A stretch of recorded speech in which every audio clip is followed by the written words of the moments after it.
बिस्मिल्लाहिर्रहमानिर्रहीम। ESF school system की तरफ से तमाम तलबा को अस्सलाम वालेकुम वरहमतुल्लाहि वबरकातुहू। उम्मीद है आपकी छुट्टियां अच्छी गुजर रही होंगी और हम उम्मीद करते हैं कि आपकी ऑनलाइन क्लासेस अच्छी चल रही होंगी। मेरा नाम वसीम अब्बास है और मैं आपको आज डायरेक्ट और इनडायरेक्ट के बारे में थोड़ा सा ब्रीफ करूँगा। आज का हमारा जो टॉपिक है डायरेक्ट इनडायरेक्ट, इसमें हम ये सीखेंगे कि डायरेक्ट नरेशन क्या होती है और इनडायरेक्ट नरेशन क्या होती है। तो डायरेक्ट नरेशन का मतलब ये है कि आप किसी की कही हुई बात को बगैर किसी तब्दीली के वैसे ही आगे पहुंचा रहे हैं, जबकि इनडायरेक्ट नरेशन से मुराद है कि किसी की कही हुई बात में आप थोड़ी बहुत तब्दीली करके आगे पहुंचा रहे हैं। मैं आपको मिसाल देता हूं कि जब हम कुरान पाक में से किसी भी किस्म की आयत अपने किसी भी टॉपिक में कोट करने लगते हैं या किसी भी फेमस शख्स की कही हुई बात को हम कोट करते हैं तो हम उसको इन्वर्टेड कोमाज में लिखते हैं और हम ख्याल करते हैं कि उसकी कही हुई बात को एज़ इट इज़ ही लिखा जाए जैसा कि उसने लिखा है, बगैर किसी एक कोमा फुल स्टॉप की तब्दीली के। ठीक है, तो इसलिए उस पार्ट को, उस सेंटेंस को, उस नरेशन के हिस्से को हम इन्वर्टेड कोमास के अंदर इनक्लोज करते हैं ताकि हमें पता चले कि ये पार्ट जो है ये फ़लाँ बंदे की कही हुई बात है। ठीक है, तो इस तरह की नरेशन जो है वो डायरेक्ट नरेशन कहलाती है।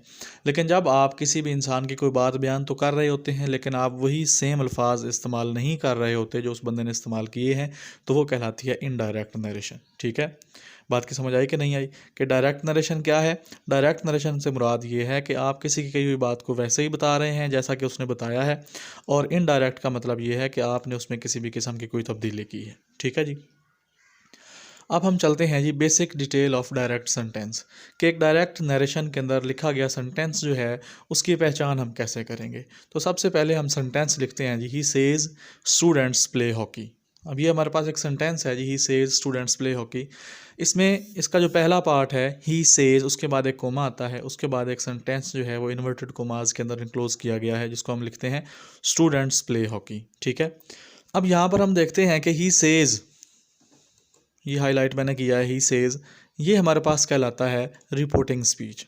क्या कहलाता है जी? रिपोर्ट बात बयान कर रहा है वो रिपोर्टिंग स्पीच है। और उसके बाद जो एक सेंटेंस हमारे पास मौजूद है जी, स्टूडेंट्स प्ले हॉकी, तालिब इल्म हॉकी खेलते हैं, तो ये क्या कहलाता है? ये हमारे पास रिपोर्टेड स्पीच कहलाता है। ये बात पहले कही जा चुकी है, इसलिए इन्वर्टेड कोमास के अंदर हमने इसको इनक्लोज किया है। आगे चलते हैं जी, यहाँ पर सेज हमारे पास रिपोर्टिंग स्पीच में मौजूद है। सेज, इसको हम कहते हैं रिपोर्टिंग वर्ब। क्या कहते हैं? Reporting verb. उसके बाद हमारे पास एक वर्ब इधर इन्वर्टेड कोमास के अंदर मौजूद है, इसको आप प्ले कहते हैं, तो ये प्ले कहलाता है रिपोर्टेड वर्ब। ठीक है, रिपोर्टिंग स्पीच के अंदर आने वाला वर्ब जो है वो रिपोर्टिंग वर्ब कहलाता है, रिपोर्टेड स्पीच के अंदर आने वाला वर्ब जो है वो रिपोर्टेड वर्ब कहलाता है। एक और सेंटेंस लेते हैं जी, ही सेज टू मी। अब ऊपर वाले सेंटेंस में लिखा हुआ है ही सेज, नीचे वाले सेंटेंस में लिखा हुआ है ही सेज टू मी।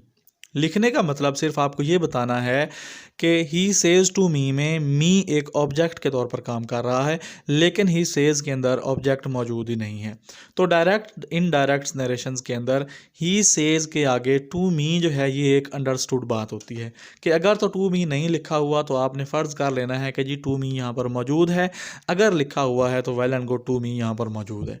तो यहाँ पर अगर हम देखें तो ही रिपोर्टिंग स्पीच के अंदर ही हमारे पास रिपोर्टिंग सब्जेक्ट के तौर पर काम कर रहा है और मी हमारे पास रिपोर्टिंग ऑब्जेक्ट के तौर पर काम कर रहा है। ठीक है, इसी तरह आई हमारे पास रिपोर्टेड स्पीच के अंदर मौजूद है, इसको हम रिपोर्टेड सब्जेक्ट कहते हैं, और क्रिकेट यहाँ पर ऑब्जेक्ट है तो इसको हम रिपोर्टेड ऑब्जेक्ट कहते हैं। यहाँ पर क्रिकेट को रिपोर्टेड ऑब्जेक्ट मेंशन करने की बच्चे ज़रूरत तो नहीं है, लेकिन बाज़ औक़ात किसी सेंटेंस के अंदर डबल जो है ऑब्जेक्ट्स आ जाते हैं, डायरेक्ट ऑब्जेक्ट और इनडायरेक्ट ऑब्जेक्ट, तो उसके मुताबिक हमें उसमें तब्दीली करना पड़ती है। ठीक है, कि अगर तो ऑब्जेक्ट जो है वो प्रोनाउन की सूरत में आ गया है तो उसको हमने तब्दील करना होता है, इसलिए मैंने यहाँ पर हाईलाइट किया है ताकि हम जो है वो चेंजिंग्स देख लें कि हमने किसी भी सेंटेंस को डायरेक्ट से इनडायरेक्ट में तब्दील करने के लिए कहाँ कहाँ पर चेंजिंग्स करनी होती हैं। ठीक है जी, तो ये हमारे पास बेसिक डिटेल थी, स्ट्रक्चर था कि रिपोर्टिंग स्पीच हमारे पास क्या होती है, रिपोर्टेड स्पीच हमारे पास क्या होती है, रिपोर्टिंग वर्ब क्या है, रिपोर्टेड वर्ब क्या है, रिपोर्टिंग सब्जेक्ट क्या है, रिपोर्टिंग ऑब्जेक्ट क्या है, रिपोर्टेड सब्जेक्ट क्या है और रिपोर्टेड ऑब्जेक्ट क्या है। उसके बाद हम चलते हैं जी कन्वर्जन स्टेप्स की तरफ कि डायरेक्ट इनडायरेक्ट नरेशन में हमने कन्वर्ट जो करना है डायरेक्ट सेंटेंस को इनडायरेक्ट सेंटेंस में, उसका प्रोसेस क्या है। तो पहला स्टेप हमारे पास मौजूद है जी रिमूवल ऑफ कोमास, कि हम इन्वर्टेड कोमास को ख़त्म करके दैट का इजाफा करते हैं। दूसरा स्टेप हमारे पास है सेज इनटू टेल, कि हम सेज वर्ड को यहाँ से ख़त्म करके टेल्स में तब्दील कर देते हैं। तीसरा स्टेप हमारे पास मौजूद है जी चेंज इन प्रोनाउन, कि हम प्रोनाउन को चेंज करते हैं। चौथा स्टेप हमारे पास मौजूद है जी चेंज इन टेंस, कि हम उसके सेंटेंस के अंदर मौजूद जो टेंस है, प्रेजेंट इंडेफिनिट है, पास्ट है, उसको हम चेंज करते हैं। पांचवा हमारे पास जो है वो चेंज इन स्पेसिफिक वर्ड्स है, कि अगर सेंटेंस में टुडे आ जाता है, दिस आ जाता है, दैट आ जाता है, यस्टरडे आ जाता है, गुड बाय आ जाता है, हेलो आ जाता है, तो इन वर्ड्स को हमने किस तरीके से तब्दील करना है।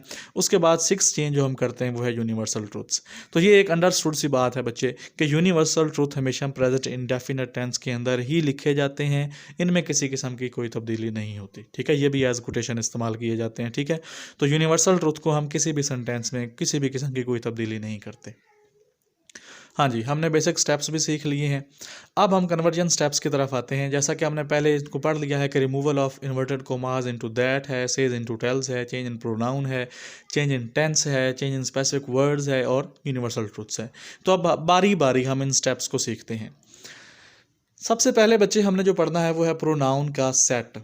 यहाँ पर एक प्रोनाउन का सेट मैंने आपके सामने पेश किया है, जिसमें हमने प्रोनाउन को 3 पर्सन्स में डिवाइड किया है। हमारे पास फर्स्ट पर्सन है, हमारे पास सेकंड पर्सन है और थर्ड पर्सन है। फर्स्ट पर्सन में हमारे पास आई और वही आता है, सेकंड में हमारे पास यू आता है, थर्ड में हमारे पास ही, शी, इट और दे आता है, ठीक है। सब्जेक्टिव फॉर्म है आई, वी, यू, ही, शी और इट, दे। ऑब्जेक्टिव फॉर्म मैंने लिखी है जी आई और वी की मी और अस है बिल तरतीब, यू की यू ही रहेगी, ही के लिए हिम है, शी के लिए हर है, इट के लिए इट है और दे के लिए देम है। इसी तरह पोजेसिव में आ जाए तो आई के लिए मी, माई और माइन है, वी के लिए आवर है, यू के लिए योर और योर्स है, ही के लिए हिज है, ठीक है, शी के लिए हर है, इट के लिए इट्स है और दे के लिए देयर है। तो ये हमारे पास एक प्रोनाउंस का सेट है बेटा। आगे हम चलते हैं जी, डायरेक्ट इनडायरेक्ट को तब्दील करने का हमने एक छोटा सा फार्मूला बनाया हुआ है जो कहलाता है सन फार्मूला। क्या कहलाता है जी? सन, एस ओ और एन फार्मूला। फर्स्ट पर्सन के लिए हमने एस का इस्तेमाल किया है, सेकंड पर्सन के लिए हमने ओ का इस्तेमाल किया है और थर्ड पर्सन के लिए हमने एन का इस्तेमाल किया है। तो हमें पता होना चाहिए कि ये एस ओ एन है क्या चीज़। तो एस से मुराद है बेटा सब्जेक्ट, ओ से मुराद है ऑब्जेक्ट और एन से मुराद है नो चेंज।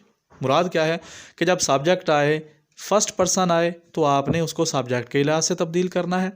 अगर सेकंड पर्सन आए तो आपने इसको ऑब्जेक्ट के लिहाज से तब्दील करना है, और अगर थर्ड पर्सन आता है तो आपने किसी किस्म की कोई तब्दीली ही नहीं करनी। मैं दोबारा बताता हूँ कि अगर तो रिपोर्टेड स्पीच के अंदर फर्स्ट पर्सन आए तो उसको आपने सब्जेक्ट के हिसाब से तब्दील करना है, सेकंड पर्सन आए तो ऑब्जेक्ट के हिसाब से तब्दील करना है, और थर्ड पर्सन आए तो उसमें आपने किसी किस्म की तब्दीली नहीं करनी। तो हम ये एक सेंटेंस लेते हैं, he says I play hockey. वो कहता है जी मैं हॉकी खेलता हूँ। अब सबसे पहले हमने इसमें ये देखना है कि इसमें रिपोर्टिंग स्पीच कौन सी है और रिपोर्टेड स्पीच कौन सी है। तो ही सेज हमारे पास रिपोर्टिंग स्पीच है, हम पहले इसको इवैल्यूएट कर चुके हैं। उसके बाद आई प्ले हॉकी हमारे पास रिपोर्टेड स्पीच है, ठीक है। तो सबसे पहला हमने क्या काम करना है, हमने कोमाज को, इन्वर्टेड कोमाज को हमने ख़त्म कर देना है, ठीक है। उसके लिए हम दैट का इस्तेमाल करेंगे। उसके बाद हमारे पास ही के बाद सेज आता है, तो सेज को हम टेल्स में कन्वर्ट करेंगे। हम पहले तब्दील कर चुके हैं सेज को टेल्स में। उसके बाद इन्वर्टेड कोमाज ख़त्म किए हुए हैं हमने, तो उसके लिए उसकी जगह पर हमने दैट का इस्तेमाल किया है। तो यहाँ तक हमने 2 चेंजिंग्स कर दी हैं, ठीक है। सेज को टेल्स में तब्दील किया, इन्वर्टेड कोमाज ख़त्म किए और दैट इस्तेमाल किया। अब हमारे पास तीसरी और सबसे अहम जो तब्दीली है वो आती है change in pronoun. Number 3, change in pronoun. तो यहाँ पर रिपोर्टेड स्पीच के अंदर जैसा कि आप देख रहे हैं कि आई प्रोनाउन आपके पास मौजूद है। आई हम देखें अगर ऊपर टेबल में, तो ये हमारे पास फर्स्ट पर्सन आता है। फार्मूले में फर्स्ट पर्सन को हमने सब्जेक्ट के लिहाज से तब्दील करना है, तो आई को हम तब्दील करेंगे ही के लिहाज से, क्योंकि रिपोर्टिंग स्पीच के अंदर जो सब्जेक्ट है वो ही मौजूद है, ठीक है। तो चूंकि ही मौजूद है, आई को हम ही में तब्दील करेंगे, तो हमारे पास सेंटेंस का अगला हिस्सा बनेगा ही प्लेज हॉकी। ही प्लेज हॉकी। चूँकि बच्चे आज हमने जो डायरेक्ट इनडायरेक्ट नरेशन करनी है, असर्टिव सेंटेंसेस जो हम कर रहे हैं, ये हमने सिर्फ प्रेजेंट इंडेफिनिट टेंस के किए हैं। इसमें रिपोर्टिंग स्पीच जस्ट हम ही सेज लिखेंगे। नेक्स्ट लेक्चर में इसको हम सैड में पास्ट इंडेफिनिट टेंस के जो हैं डायरेक्ट इनडायरेक्ट, वो हम नेक्स्ट लेक्चर में इंशाल्लाह पढ़ेंगे। तो यहाँ पर सिर्फ सेज है, तो सेज में याद रखिए कि रिपोर्टिंग स्पीच के अंदर जब किसी भी किस्म की तब्दीली आपने नहीं करनी होती टेंस के अंदर, ठीक है, जब सेज लिखा हुआ हो। तो यहाँ पर लिखा हुआ है he says I play hockey, इसलिए चूंकि ही सेज है ये प्रेजेंट इंडेफिनिट टेंस है, इसलिए हम अंदर टेंस की तब्दीली नहीं करेंगे, जो हमारी फोर्थ चेंज है, ठीक है। तो he says that he plays hockey, tense वैसा का वैसा ही रहेगा। एक और सेंटेंस हम इवैल्यूएट करते हैं, he says to me you play hockey. जैसा कि हमने पहले बयान किया है कि ही सेज हो या ही सेज टू मी हो, मी जो है वो ऑब्जेक्ट के तौर पर रिपोर्टिंग स्पीच के अंदर हमेशा रहता है, ठीक है। लेकिन यहाँ पर मैंने वाज़ह किया है ताकि आपको एक तब्दीली कर दूँ, आपका कंसेप्ट क्लियर हो जाए, ठीक है। तो यहाँ पर सबसे पहली तब्दीली हम क्या करेंगे, ही सेज को हम किस में लिखेंगे, टेल्स में, says to me he tells me. उसके बाद इन्वर्टेड कोमास ख़त्म करेंगे, दैट आएगा। उसके बाद हमारे पास यहाँ पर मौजूद है जी यू। तो यू हम ऊपर में अगर टेबल में देखें तो हमारे पास यू बेटा सेकंड पर्सन में आता है। तो सेकंड पर्सन को फार्मूले के मुताबिक तब्दील करना है ऑब्जेक्ट के लिहाज से। ऑब्जेक्ट हमारे पास यहाँ पर मी मौजूद है, ठीक है। तो अगर मी हम देखें तो ये एक ऑब्जेक्टिव फॉर्म है, लेकिन सेंटेंस के लिए हमारे पास यहाँ पर एक सब्जेक्टिव फॉर्म चाहिए, ठीक है।